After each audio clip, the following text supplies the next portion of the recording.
Hello and welcome. I'm Lily. This is Legit Nutrition Hawaii. Today I'm going to address one of the most common questions that I am asked when it comes to weight loss. And that is, how long is it going to take me to lose all of my weight? And it can be, I need to lose 5 pounds or 20 pounds or 100 pounds. And I feel like I've said this before, but the question still keeps coming, so I'll still keep answering it. It's going to take as long as it takes for you to lose weight. I can't sit here and say it takes 13 weeks and 12 hours to lose 20 pounds. Because the rate at which your body is able to lose weight is different for every single person. The factors that affect the rate at which you are able to lose weight are almost infinite, and there is no way that I can determine all of those factors and be able to tell you the amount of time that it's going to take for you to lose weight. Variables like the health of your endocrine system, your adrenals and your thyroid and your ovaries and your hypothalamus and your pituitary gland, I can't determine what's going on with your endocrine system, and your doctor isn't very good at determining that either. So you're just going to have to be patient while your endocrine system ramps up its ability to function. How fast you lose weight will also depend on the ratio of whole to processed foods that you're including in your diet, how much refined oil you include in your diet, how much refined flour and sugar, etc. Another big determinant of how fast you're going to lose weight is how much exercise you're performing. And when I say that, I don't mean you need to exercise more to lose weight faster. Because as I've discussed before, if you're dealing with endocrine health issues, exercising more and pushing yourself harder to exercise isn't going to make you lose weight faster. In some cases, it's more appropriate for you to spend time napping and sleeping than it is for you to spend time trying to force yourself into exercising and burning calories. How fast you're going to lose weight also depends on how much sleep you're getting. If you're a student or you have shift work or your sleeping habits are otherwise screwed up in some way that is beyond your control, it's going to affect how fast you can lose weight. In an ideal world, we would all be getting like 8 to 10 plus hours a night of sleep. You sleep until you wake up feeling rested and you're ready to get up. And all of those factors are mostly within your control, but there are other factors that are going to affect how fast you lose weight, like what your mom ate while she was pregnant with you and what her mom ate when she was pregnant with her, or what's in your drinking water. And when we start getting into things like that, it's just freaking impossible to be able to determine how those factors could affect what's going on in your body. And a lot of these things, like the health of your endocrine system, the rate of your metabolism, the toxicity that could be stored in the fat cells of your body, and even the health and integrity of the lining of your intestines, these just take time. They just take time. So what I really, really encourage people to do when they're thinking about losing weight and they're starting to get really antsy about the time that it's going to take for them to lose weight, just step back and reevaluate what's going on. I got a comment on YouTube the other day that was like, oh my god, I've been losing a pound a week for X amount of time, but I got on the scale last time and I gained 1 pound this month. Oh my god, what's going on? What's going on? And they're like, even though they lost a dress size and their body is looking great and they're feeling amazing, it's like, oh my god, I gained a pound, right? And I mean, my first thought is you probably just have to poop. Or maybe you drank a little bit more water than usual, or you ate a little bit more salt and that's holding onto fluid, or you have an especially large amount of glycogen in your muscles at the time and that's retaining fluid. And it's not a big deal. It's not about the number on the scale. It's about how you feel. It's about how your body is feeling. It's about your ability to function. So before we get super hung up on weight loss and stuff, I just want to step it back and really encourage everyone to reevaluate why they're in this and what they think the outcome is going to be. Because if you're hung up on what your weight is and what you look like externally and that number on the scale, there's going to be a point in time where you're going to hit a wall and you are going to be disappointed and let down by the external results, even if you achieve the perfect body. Even if it's possible for you to achieve the perfect body and you get there, it's not going to bring you what you thought it was. What's important here is health. What's important here is consistency and sustainability and treating yourself well. And you have to purposefully focus on feeling perfectly adequate. You have to purposely focus on saying nice things to yourself when you see yourself in the mirror, or God forbid you bend down and take a look at what your stomach looks like when you're in a flexed position, because it's not good for anybody. And you have to purposefully reframe this journey that you're on, not as one of weight loss, but one of promising yourself that the restriction is over, promising yourself that the self-hate is over, promising yourself that the self-punishment is over and done with. This is about living a life that's fucking livable and enjoyable. It's not about weight. It's not about the number on the scale. It's about how you feel. That said, I also want to give you guys a little bit of motivation and encouragement and help bolster that feeling of faith that you have that actually eating carbohydrates is a good idea. So way back in the day when I first started my YouTube channel, a little over 2 years ago, I had 2 women reach out to me at about the same time.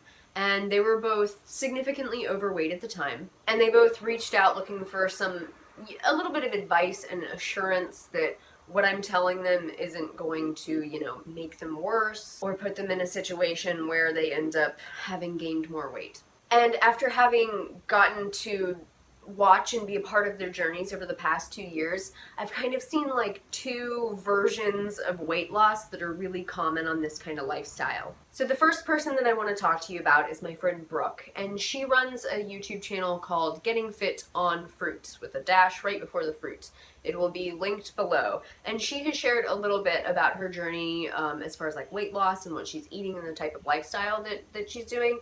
And there's definitely room for her to like share more, which I certainly hope that she does, because her story is incredible and what she's been able to achieve is really inspiring and encouraging for people who have found themselves in a similar situation as Brooke. So Brooke switched to a high-carb, low-fat, vegan lifestyle, and she made that switch in January of 2015, I do believe, and she reached out to me about that time just to get a little bit of advice and support and to let me know that she was already losing weight. So I think the first time she messaged me, she had lost like 10 or 15 pounds, and she was really encouraged. And I encouraged her more, just stick to the whole foods, eat in tune with what your body is asking for, make sure you're getting enough calories, and exercise when you feel motivated to exercise. And she has been doing that, and Brooke has consistently been losing weight ever since then. And she sent me update photos over the course of the last, 2 years, year and a half. And what she's been able to do is really inspiring. And she has transformed her body in a beautiful way. But first and foremost, she's been looking after her health and been paying attention to the way that she feels, more so than the number on the scale. And that is the most important part. So I know Brooke is on YouTube. The before and after picture she shared with me, she said it was totally cool if I shared it with you guys. And I know that at some point she was on Instagram, but she might be taking a social media cleanse hiatus, and I certainly respect that choice because it's much needed at times. If you have more questions for Brooke, or if you want to encourage her to share a little bit more about her journey, you can definitely contact her personally. The second story that I want to share is from another friend of mine who's actually become like a really close kindred spirit of mine over the last 2 years. And she has offered me to direct you guys to her Instagram, as she does not have a YouTube. But on her Instagram, she catalogs like the types of food that she eats and the exercise that she does on a regular basis. And this woman, I won't go into details, but like this woman is just incredibly inspiring to me. She is so strong and so consistent and so good about being present with her feelings and taking really good care of herself and being persistent even when results were not coming. Because the thing about this story is that she was doing the right thing. She was eating high carbs, she was eating enough calories, she was doing the exercise for a year and a half, and nothing was happening. Like, she was losing virtually no weight. And she reached out to me a little bit disheartened, like, I feel like I'm doing everything right. Is there something that I'm missing? I don't know what else I could be doing to achieve weight loss. It's just not coming. And a year and a half ago, I really encouraged her to just stay with it. Keep doing what you're doing. Your body's healing. Be persistent. the weight loss will come. You know, your body will get used to having enough calories. Your body will get accustomed to having plenty of carbohydrates to burn off. Your metabolism will change. The foods that your body is asking for will change. The exercise will feel easier, etc. Like, you'll get there. And you know, it was like ticking along, and like 3 months later, she reaches out again, like, still nothing really happening. I'm frustrated. I don't know what to do. I feel great. My body feels great. I feel so strong and vibrant and energetic, but the weight loss isn't coming. And I was like, shit, you know, like, just stick with it. She was literally doing everything right. And it wasn't but a month or two after that that she got in touch with me, and she was like, oh my God, I've lost like 10 pounds. It just happened. It just started happening.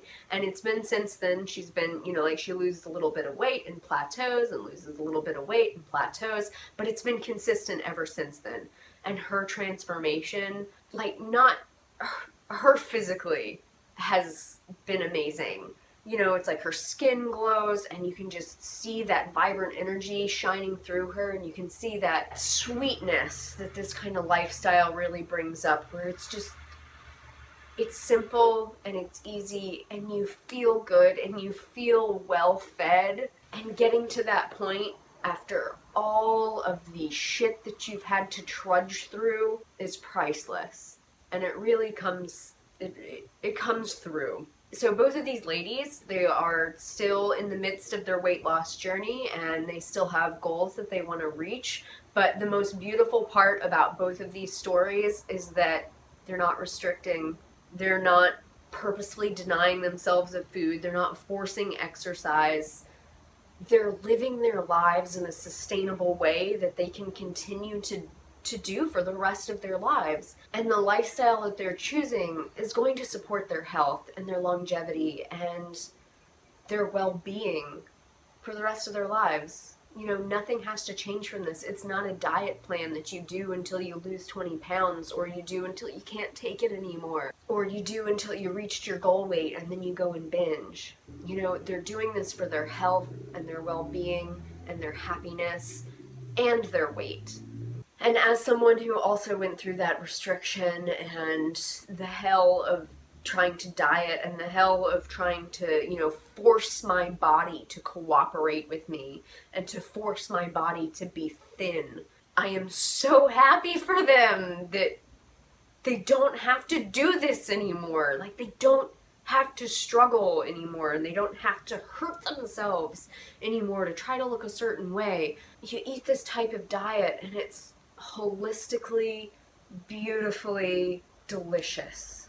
So how long is it going to take? I don't know. Some people, like Brooke, start losing weight immediately when they change their diets. Some people, like my other friend, has to wait for the damage that's been inflicted to heal itself before the weight starts naturally and easily falling off without changing anything. That was my story. I had to wait months and months and months of doing the right thing and eating enough calories and being consistent with exercise and rest before the weight, it was like a switch flipped.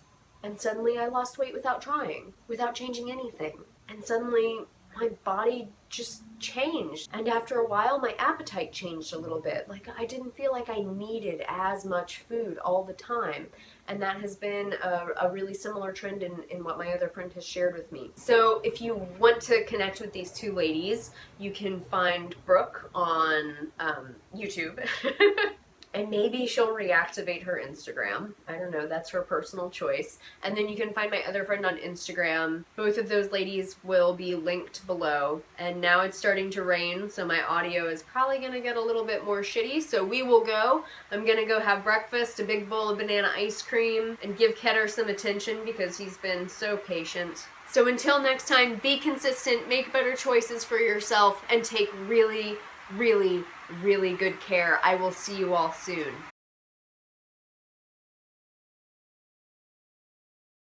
Oh, you want to stay inside with your tinkle collar? Is that what you want to do? Okay, now, let's take the tinkle collar off. There you go. Still no scratching. No. I swear to God. Yes, you hit the exercise ball. Are you gonna stay there? Okay. Ketter. No. I'm sorry. You have to sit there like an inanimate object while I'm filming. Otherwise, you need to leave the room. Do you understand? Do you get it? I love you. The fuck is happening in the cavernous void of my breasts? Does that look weird? I feel like it looks weird. Whatever.